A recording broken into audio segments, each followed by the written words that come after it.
Hi, Erica Himbira here. I love sharing the Father's heart, and it is especially essential to do that and relish in His love on a day like Easter.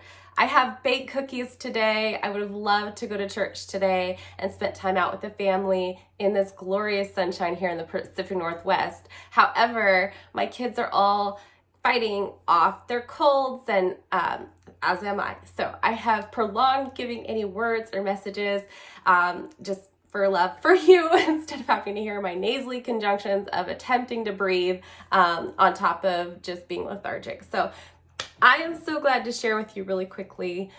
Bless everyone here. We are thankful for the moment when the world seemed the darkest.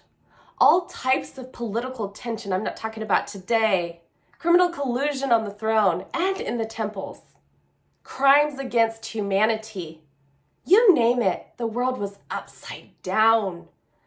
God's people, once delivered from slavery, in a way re-enslaved in a communistic Rome, being told to worship Caesar. Then their much-awaited hope comes for the world. Yet, especially the Jews, those who kept the Lord's ways sacred, the Jews expect everything except the impossible fate. Their hope promised, awaited for thousands of years, arrives and would die? Tragic blood-soaked death, torture. To make it all worse, the sky went black. The disciples split, hang their heads depressed in the pit. Imagine how depleted his closest friends, his followers, or even the ones who were attempting to muster up the faith to believe in him were at that moment. Imagine Jesus' sense of pain for the 3 days that he'd be dead, and very few of them listened or understood what he had been saying or said all along. Do you ever feel unheard, betrayed, disrespected? Do you turn to your accuser and call them friend like he did Judas? Without sarcasm, no spot, speck, or fray, he was a perfect display. The Lamb, the light of the world, the way. That perfect human, God's Son, the word of life, had no one, no word, and no defeat yet. Yet he knew he is faith, the author and finisher of our faith.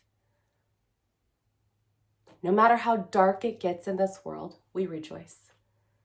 Because even from the pit of hell, on the worst day ever, the underdog was despised and rejected, and yet he made a comeback.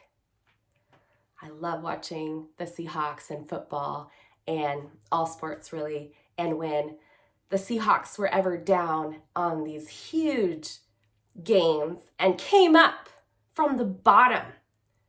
I don't care which team you're rooting for at the beginning of that game, but when you see them come back, no matter which side of this battle you're on, politics aside, whether it's the last days or not, all that aside, but in this day, in this moment, the resurrection day, our King, who sits on the throne and never stops, died for us. And in an ultimate comeback, he rose from the dead.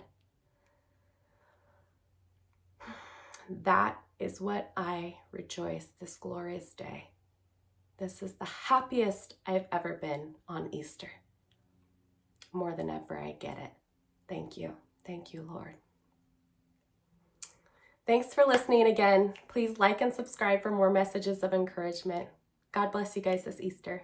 Bye-bye.